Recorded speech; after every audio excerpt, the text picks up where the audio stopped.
कृषि दर्शन के देखिए जम्मो संगवारी हो। राम राम जय जोहार। कैसे हो आप मन? बने बने हो संगवारी हो। हमारे छत्तीसगढ़ प्रदेश में धान के खेती है सर्वाधिक होते, ये आप सब जन जानत हो। लेकिन संगवारी हो आजकल बेरोजगारी घलोक बढ़त है, काबर की मन के संख्या घलोक बढ़त है। और आप मन तो जानत हो कि कोनो मेरे काम बूता घलोक है अतेक जल्दी से मिलेला नहीं धरय। हमार लइका लोग मन पढ़ लिख के बढ़िया बाढ़ गए है, लेकिन नौकरी डहार बहुत ज़्यादा आतुर हवय। लेकिन हमारी ये धरती मैया हाँ हमन कई प्रकार के काम ला घलोक देथे। जैसे आज हमन हा गोट बात करबो कि हमन हा वर्मी कंपोस्ट ला व्यवसाय के रूप में ले करके कैसन ढंग के हम फायदा कमा सकथन। और एक संगे संग यहू बात ला जानबो संगवारी हो कि वर्मी कंपोस्ट हमन ला कैसन ढंग के बनाना है और का विधि होथे। और यही विषय में आज ढेर कन गोट बात करबो, चर्चा करबो। लेकिन ओकर से पहले आप मन बर है कुछ खास।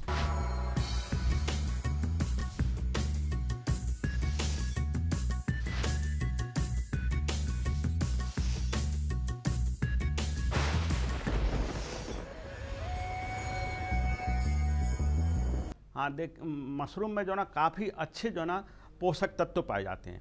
जैसे सबसे पहले प्रोटीन है जो कि हमारे दलहनी फसलों में ही मिलती है और किसी चीज़ से जो ना हमको प्रोटीन की जो है ना पूर्ति नहीं होती है। और ये प्रोटीन की पूर्ति जो ना हमको मशरूम से जो ना आसानी से हो जाती है।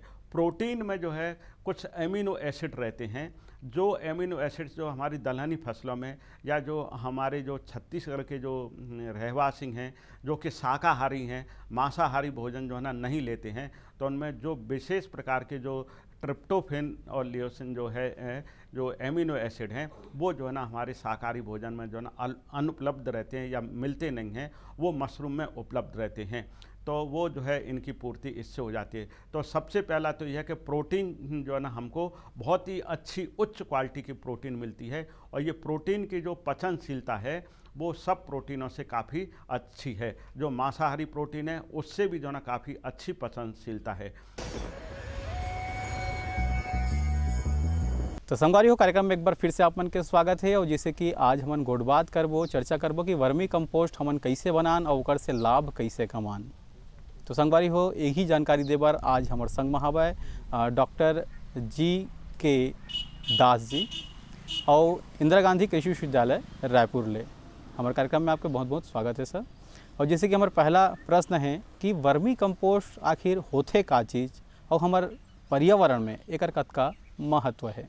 वर्मी कंपोस्ट को बायो फर्टिलाइजर भी बोलते हैं और यह जो है एक कह लीजिए कि खाद का प्रकार है जिसको हम केचुओं के माध्यम से बनाते हैं। केचुआ जो है हमारा जो अर्थवर्म कहलाता है, जो बरसात के दिनों में ज़मीन में ऑलरेडी जो है उपलब्ध रहता है। इसी का उपयोग करके हमारे जो फसल के जो अवशेष है उसके साथ प्रयोग करते हुए खाद का निर्माण करना वर्मी कंपोस्ट कहलाता है। केचुए के द्वारा तैयार खाद, और यह जो है एक प्राकृतिक खाद के रूप में जो है माना जाता है और इससे पर्यावरण को कोई नुकसान नहीं होता है। हम लोग को जानकारी होगा कि बहुत पहले जो है 5वीं क्लास में जो है पाठ चलता था कि केचुआ किसान का मित्र, ऐसा जो है कोर्स चलता था। मतलब ये जो है खेत का प्राकृतिक रूप से जुताई करते रहता है और जो है मिट्टी को उपजाऊ बनाता है, उसमें वायु संचार को बढ़ाता है। अभी वर्तमान में जो खेती कर रहे हैं इसमें हमने रसायनों का प्रयोग को बढ़ा दिया है, चाहे खाद के रूप में हो, चाहे दवाई के रूप में हो, चाहे निंदानाशक के रूप में, जिसके चलते हमारा पर्यावरण और मृदा का स्वास्थ्य खराब हो रहा है। अब इसको ठीक करने की ज़रूरत है। इसीलिए विश्व स्तर पर, राष्ट्र स्तर पर और राज्य स्तर पर जो है जैविक खेती को बढ़ावा दिया जा रहा है। इस क्रम में केचुआ खाद एक महत्वपूर्ण भूमिका अदा कर सकता है। यह पर्यावरण को प्रदूषित होने से बचाएगा ये, इसलिए इस खाद का आजकल जो है मांग बढ़ते जा रहा है और इसके उत्पादन पर जो है तकनीकी ज्ञान का प्रचार प्रसार विभिन्न माध्यमों से किया जा रहा है जो कि किसानों के लिए उपयोगी है। तो संगवारी हो अभी गोट बात अभी जारी रही। डॉक्टर साहब हम मतलब बताही कि वर्मी कंपोस्ट हमारे जो मृदा है तेला स्वस्थ रखे में कैसन भूमिका निभाते। मृदा स्वास्थ्य बनाए रखने के लिए वर्मी कंपोस्ट सशक्त भूमिका निभाता है। आप देखेंगे कि मृदा के जो है 3 विशेष गुण होते हैं जिसको हम लोग केमिकल, फिजिकल और बायोलॉजिकल प्रॉपर्टी कहते हैं। मतलब मृदा की भौतिक दशा, रासायनिक दशा और जैविक दशा, अगर तीनों में संतुलन रहता है तो हमारा मृदा जो है स्वस्थ कहलाता है, इसकी उपजाऊपन बना रहता है और इसमें जो है वातावरण को भी नुकसान नहीं होता है। इस परिप्रेक्ष्य में यदि हम देखें कि यदि हम जैविक खाद या केंचुआ खाद को हम प्रयोग करते हैं तो मृदा की भौतिक दशा, रासायनिक दशा और इसका जैविक दशा तीनों बना रहता है। केंचुआ की खाद से क्या होता है कि इसका पीएच बना रहता है। पीएच बना रहता है, सभी पोषक तत्व आसानी से उपलब्ध रहते हैं। यह कणाकार रचना को निर्माण करता है, ग्रेन्युअल स्ट्रक्चर को बनाने में मदद करता है, जो कि सबसे बेस्ट रचना कहलाती है। मृदा के विन्यास में इसकी भूमिका है। मृदा में दानेदार गोल रचना का निर्माण करता है, जिससे मृदा की जल धारण क्षमता, उसकी वायु धारण क्षमता और उसमें उपलब्ध पोषक तत्व पौधे को पर्याप्त मात्रा में समय पर धीरे धीरे उपलब्ध होते रहता है। मृदा में जो जैविक क्रियाएं चलती रहती है उसको एनर्जी की आवश्यकता पड़ती है। जो छोटे सूक्ष्म जीव रहते हैं तो अपना जो केंचुआ खाद डालते हैं तो उसको जो है एनर्जी भी मिलता है, जो सूक्ष्म जीव उपलब्ध हैं।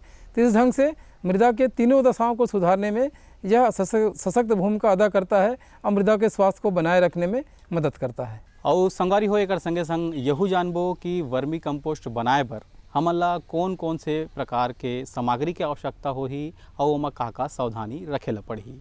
वर्मी कंपोस्ट बनाने के लिए जो है मुख्य रूप से जो है आपको फसल के जो अवशेष हैं इसकी आवश्यकता पड़ती है, गोबर की खाद की आवश्यकता पड़ती है और केंचुए की आवश्यकता पड़ती है। ये तीन सामग्रियों के माध्यम से हम केंचुए की खाद बना सकते हैं। आपके पास जो भी फसल लगता है, जैसे धान है, गेहूं है, मक्का है, ज्वार है, बाजरा है, जो भी फसल आपके पास उपलब्ध है उसका जो अवशेष है इसको छोटे छोटे टुकड़ों में काट लेना चाहिए। और केंचुआ जो आजकल ज़मीन में मिलता है, आजकल इसका जो है संवर्धन भी किया जा रहा है। जितने भी कृषि से संबंधित संस्थान हैं वहाँ पर जो है, और कई एनजीओ हैं, कई जो है प्रोग्रेसिव किसान हैं, ये सब के यहाँ केंचुआ जो है काफ़ी मात्रा में अलग विशेष प्रजाति का उपलब्ध है, जिसका उपयोग करके हम वर्मी कंपोस्ट बना सकते हैं। और यह जो है फसल के लिए बहुत ही उपयोगी है। और जैविक खाद को अगर आपको अपनाना है तो केंचुआ का जो है खेती करना ही पड़ेगा, केंचुए के माध्यम से खाद बनाना पड़ेगा, क्योंकि गोबर खाद तो आसानी से पर्याप्त बहुत ज़्यादा मात्रा में उपलब्ध नहीं है। तो उसका विकल्प है हमारा केंचुआ की खाद। केंचुआ की खाद मतलब हमारे जो फसल के जो अवशेष हैं जिसको कई बार जो है हम लोग फेंक देते हैं या जला देते हैं, जिससे पर्यावरण को नुकसान पहुंचता है। तो हम अगर केंचुआ की खाद बनाते हैं तो हम एक तरफ पर्यावरण के नुकसान को बचा सकते हैं, दूसरा जो है किसानों को पर्याप्त मात्रा में जो है जैविक खाद उपलब्ध हो जाएगा, जिससे वो जैविक खेती की तरफ आगे बढ़ सकते हैं। और सबले बड़े बात यह है संगवारी हो कि हमर जन संगवारी भाई मन है ओमन हा व्यवसाय के रूप में एला उपयोग करके बढ़िया लाभ कमा सकते। तो आप जानथन कि एला कौन से तरीका से बनाए जाते, बनाए बर एला कौन कौन से प्रकार से हमन हा एमा का उद्यम ला करबो कि हमार वर्मी कंपोस्ट हा तैयार होही और कैसन ढंग के ये काम ला हमला करना है।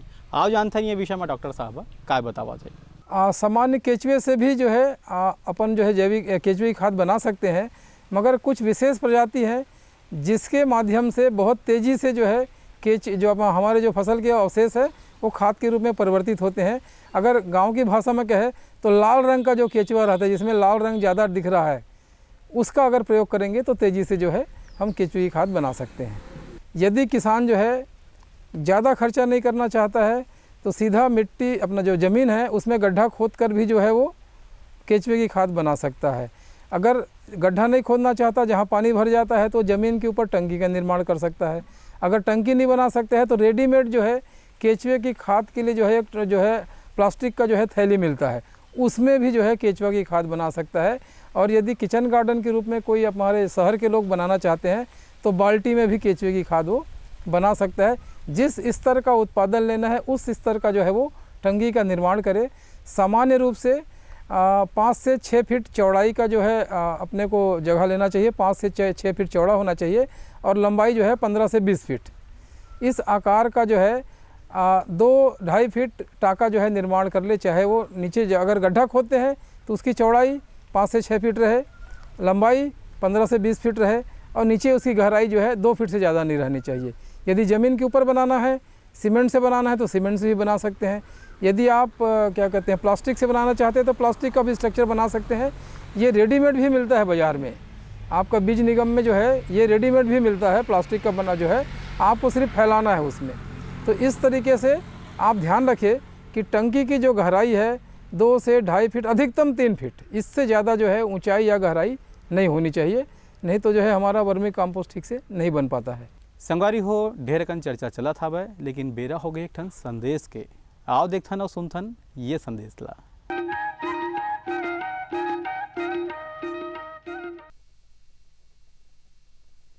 सब्जी में मसाला ज्यादा है। कितनी बार कहा है कि जितनी जरूरत हो बस उतना ही डाला करो। अरे मुझसे तो ऐसा कभी कभार होता है। और तुम जो हमेशा खेत में अनाप शनाप कीटनाशक डालते हो उसका क्या?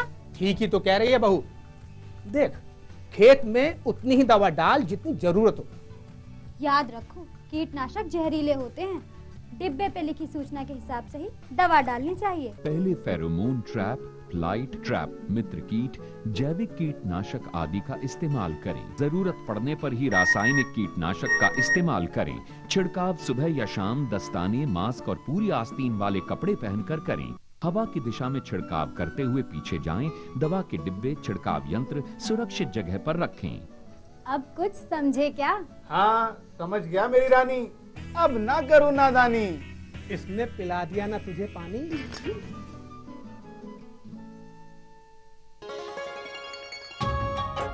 आप किसान भाइयों की खेती बाड़ी से जुड़ी हर समस्या का कृषि विशेषज्ञों द्वारा तुरंत समाधान। किसान कॉल सेंटर।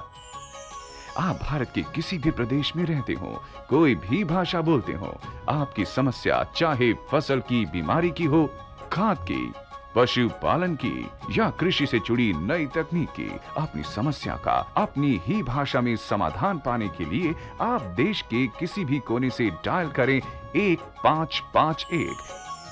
विशेषज्ञ द्वारा आपको दी जाने वाली ये सलाह बिल्कुल निशुल्क है। ये सुविधा प्रातः 6 बजे से रात्रि 10 बजे तक निशुल्क उपलब्ध है। किसान कॉल सेंटर यानी 1551। ये लो और बताओ। बस। अरे ये क्या भैया जी, बस इतनी सी रासायनिक खाद? किसानी छोड़ रहे हो क्या? किसानी नहीं, नादानी छोड़ रहे हैं। मिट्टी की जांच कराई है। अब तो लाला जी जितनी जरूरत है उतने ही उर्वरक खेत में डालेंगे। हाँ, किसान भाई आज ही अपने जिले की नजदीकी भूमि परीक्षण प्रयोगशाला में मिट्टी की जांच जरूर करवाएं और मिट्टी में पोषक तत्व, नमी व पौधे के विकास को देखते हुए केवल जरूरत के अनुसार ही पोषक तत्व डालें। और हाँ, मिट्टी में गंधक, जस्ता, बोरोन जैसे सूक्ष्म पोषक तत्वों का पता लगाना भी न भूलें। उर्वरक और जैविक खाद के सही उपयोग से भूमि का उपजाऊपन बनाए रखें, उत्पादकता बढ़ाएं, खर्चा घटाएं और बहुमूल्य विदेशी मुद्रा बचाने में भी सहयोग दें। और हाँ, धीमी गति से नाइट्रोजन उपलब्ध कराने वाले उर्वरकों जैसे नीम लेपित यूरिया को प्राथमिकता दें और यूरिया का पत्तों पर छिड़काव करें। अरे वाह, तू तो सचमुच समझदार हो गया रे। अधिक जानकारी के लिए संपर्क करें जिला कृषि अधिकारी या किसान कॉल सेंटर। जी जी जी। किससे बात कर रहे थे इतना हंस हंस कर? किसान कॉल सेंटर में विशेषज्ञ से खेती के बारे में सलाह ले रहा था। सुबह भी, रात को भी? किसान कॉल सेंटर सुबह 6 बजे से रात को 10 बजे तक खुलता है। रविवार को भी? साल के 365 दिन खुलता है। पर तुम ये सब क्यों पूछ रही हो? मैं तो कुछ और ही समझी थी। कृषि संबंधी समस्याओं का अपनी भाषा में तुरंत समाधान पाने के लिए पूरे भारत में किसी भी फोन से राष्ट्रीय हेल्पलाइन नंबर 1800-180-1551 पर संपर्क करें।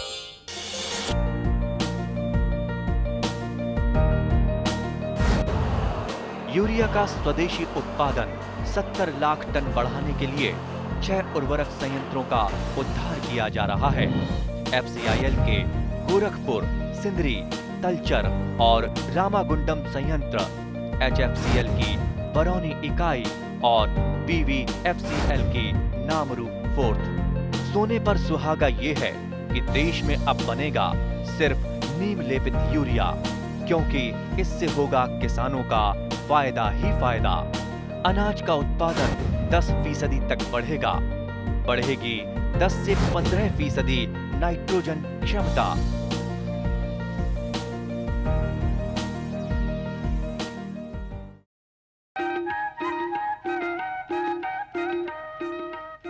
बहुत सुघर बात ला बताई से हमारे डॉक्टर साहब है, लेकिन एक संगे संग यहू बताना बहुत जरूरी है काबर कि कोनो भी कार्य के कैसन कैसन क्रम है एला जानना उतके ही जरूरी है। तो हमला टाँका ला जब भरना होते, वर्मी कंपोस्ट के जो टाँका है ओला भरना होते, तो हमला कौन कौन से क्रम के अनुसार ओला भरना चाहिए और टाँका के भराई में का सावधानी रखना चाहिए। आओ जानथन ये विषय में डॉक्टर साहब काय गोठियावत है। ये बहुत ही जो है समसामयिक आवश्यकता है, इस पर जो है ध्यान देना चाहिए, नहीं तो हमारा वर्मी कंपोस्ट या तो बनने में बहुत टाइम लेगा या उसका क्वालिटी ख़राब हो जाता है। सबसे पहले जो है आपको जो फसल के अवशेष है उसको काट लेना चाहिए छोटे छोटे टुकड़े में। एकदम जैसे पैरा है तो सीधा पैरा को नहीं डालना है, गेहूं का बड़ा बड़ा जो है अगर स्टिक है तो उसको नहीं डालना चाहिए। कोई भी चीज़ हमारे को जो फसल के अवशेष है, इवन जो है कचरा जो है आपका जो है खरपतवार भी निकल के आता है, उसको भी बना सकते हैं। इसको काट लेना चाहिए, 4 से 5 इंच का टुकड़ा जो है 3 इंच 4 इंच 5 इंच जैसे सुविधा लगे छोटे छोटे टुकड़े में काट लेना चाहिए। और लगभग जो है 6 से 9 इंच या 10 इंच या 1 फीट तक की गहराई तक जो है इसको पहले भरें और बढ़िया से इसको दबा दें। इसके पश्चात क्या करें, गोबर का घोल बनाएं, गोबर का घोल बनाएं और घोल बना के इसको अच्छे से भिंगा दें। इसमें 1 फीट या 9 इंच का अगर जो आपने कचरा को जो भरा है या फसल के अवशेष को भरे हैं काट के, इसको गोबर को पानी से घोल के इसमें अच्छी तरह से भिंगा दें इसको। इसी तरह से फिर दूसरा लेयर डालें या फिर गोबर की खाद गोबर का जो है घोल बना के मिला लें। इस क्रम में भरते भरते जो है अपना 2 से 2.5 फीट का जो है 2 या 3 लेयर में या 4 लेयर में आप गड्ढे को भर दीजिए। थोड़ा सा हल्का सा दबाते हुए भरे, जिससे क्या है अधिकतम मात्रा में जो है आपका गोबर का जो अपना जो क्या कहते हैं फसल के अवशेष उसके अंदर आ सके। और इसके पश्चात जो है आपको केचुआ जो है उसके अंदर छोड़ना है। तो प्रति स्क्वायर मीटर अलग अलग जो है प्रजाति की जो है किस्में रहती हैं और अलग अलग फसल के लिए अलग अलग मात्रा होती है। सामान्य से आधा से लेके 1 किलो तक प्रति स्क्वायर मीटर के हिसाब से केचुआ छोड़ना चाहिए। और इसको क्या करना चाहिए कि थोड़ा सा जो है 4 से 5 इंच नीचे ले जाके चारों तरफ इसको फैला दें अपना। ये छोटे छोटे रहते हैं शुरुआत में। इसके पश्चात इसमें हल्का सा पानी डाल दें और इसको बोरे से ढक दें। आप देखेंगे बोरे से ढक देंगे या किसी भी फसल के अवशेष से भी ढका जा सकता है, बोरा नहीं है तो। और हल्का सा इसमें पानी ऊपर से डाल देना चाहिए। आप देखेंगे कुछ दिनों के पश्चात जो है हमने अगर जो गड्ढा भरा है वो जिस ऊंचाई पर भरा है वो धीरे से दब जाता है। इसका मतलब है कि केचुआ जो है अंदर के अवशेषों को धीरे धीरे खा रहा है और वो जो है आपका केचुए की खाद के रूप में परिवर्तित हो रहा है।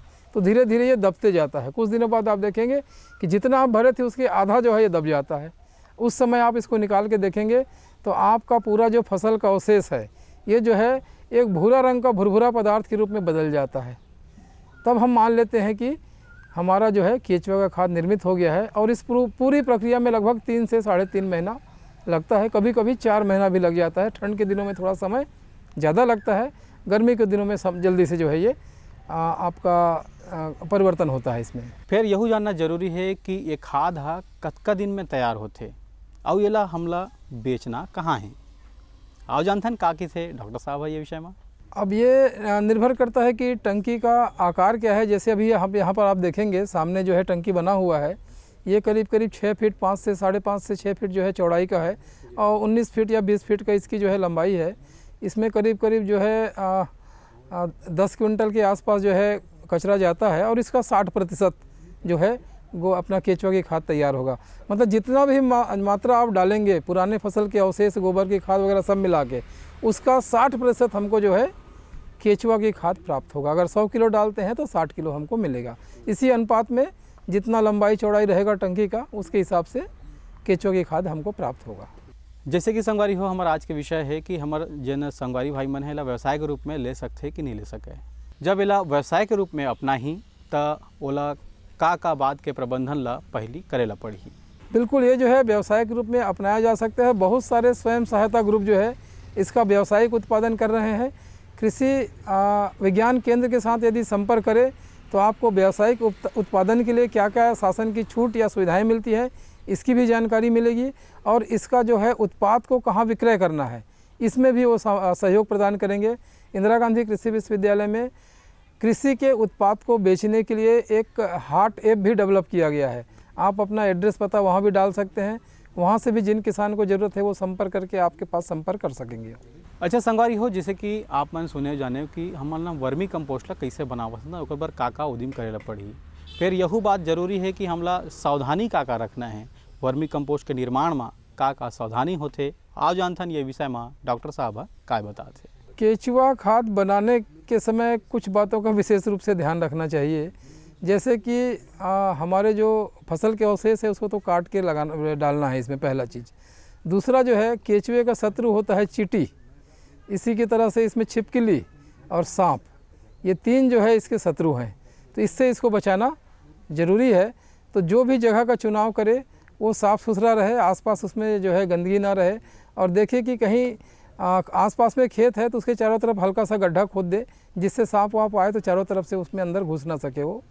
और जो हमारे गड्ढा को भरने के समय थोड़ा दबा के भरना चाहिए, केंचुओं की मात्रा पर्याप्त होनी चाहिए, और विशेष बात जो है कि गड्ढे में पर्याप्त मात्रा में नमी बनी रहनी चाहिए, तो बीच बीच में उसमें पानी डालते रहना चाहिए, क्योंकि अगर पानी नहीं डालेंगे तो ये जो केंचुआ जब इसको खाता है और जब एक्सक्रीटा के रूप में निकालता है, इस पूरी प्रक्रिया में कुछ माइक्रोबियल फर्मेंटेशन भी होता है और हीट पैदा होता है, तो वो जो है नुकसान कर सकता है केंचुए को।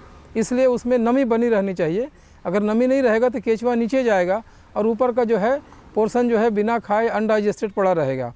अगर नमी रहता है तो केंचुआ जो है नीचे नहीं जाएगा, पहले नमी वाले पोर्शन को खाएगा, फिर नमी कम होगा तो नीचे की तरफ जाएगा। पूरे जो है इस 2.5 से 3 महीने के बीच में पानी डालते रहना चाहिए। गर्मी के दिनों में पानी डालने की फ्रीक्वेंसी को, बारंबारता को या बढ़ा देना चाहिए, और बरसात में कम मात्रा में पानी की ज़रूरत पड़ती है। और एक विशेष बात हम डॉक्टर साहब से जानना चाहबो हमारे संगवारी मन के डाहर ले कि डॉक्टर साहब रासायनिक जन खाद के उपयोग होवत है और ये वर्मी खाद के उपयोग करत हन, तो ये हमारे किसान भाई मन ला सबसे सस्ता कौन से पड़ी और फायदा ज़्यादा कामा होही? निश्चित रूप से ऑर्गेनिक मैन्योर अपना जैविक केंचुआ की खाद का प्रयोग जो है रसायन की तुलना में जो है लाभदायी और जो है लंबे समय में सस्ता पड़ेगा। आप देखेंगे जब हम रसायनों का प्रयोग करते हैं तो एक तरफ मृदा भी खराब होता है और वातावरण भी खराब होता है। दोनों नुकसान से बचाने के लिए हमको अलग से प्रयास करना पड़ता है। यदि हम केंचुआ की खाद डालते हैं तो ना तो ज़मीन खराब होगा, ना वातावरण प्रदूषित होगा, और दोनों में लगने वाले खर्च ही बचेंगे। तो लंबे समय के अनुभव में आप देखेंगे कि हमारा उत्पाद अच्छा मिलेगा, स्वस्थ मिलेगा, दवाई पर खर्चा कम आएगा, स्वास्थ्य मृदा का स्वास्थ्य अच्छा रहेगा, हम लोग का स्वास्थ्य अच्छा रहेगा, पूरा वातावरण का स्वास्थ्य अच्छा रहेगा, और उत्पादन में टिकाऊपन रहेगा। तो कुल मिलाकर आप देखेंगे कि केंचुआ का खाद, जैविक खाद जो है हमेशा जो है रासायन के तुलना में लाभदायी रहेगा। भाई वाह, सुगर जानकारी रही से संगवारी हो। डॉक्टर साहब हमारा बढ़िया जानकारी दी से ओकर बरोला बड़ धन्यवाद। और संगवारी हो, आप मन देखत हो, सुनत हो कि कैसन ढंग के हमन आज के विषय में बताएं कि वर्मी कंपोस्ट कैसन ढंग के आप मन बना सकते हो, व्यवसाय के रूप में ओला कैसे अपना सकत हो, कतना कन जगह चाहिए और का एगो दिन करेला पड़ी। तो संगवारी हो, आप मन एला गोड़ बादला बहुत अच्छा ध्यान धर के रखे रहूँ। अब बेरा हो गए एक ठन सुगर गीत संगीत के, आओ देखथन और सुनथन ये गीत ला।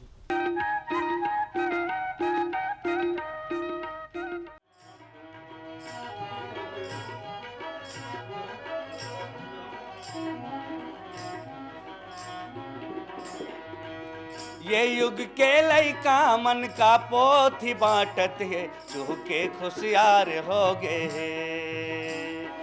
जी खांधम बैठे वो हिलाया जी काटत है, मन के होशियार हो गए, चूह के खुशियार हो गए। ये युग के लइका मन का पोथी बाटत है, चूह के खुशियार हो गए। खांधम बैठे उही लाज काटत है, मन के खुशियार हो गए, चूह के खुशियार हो गए।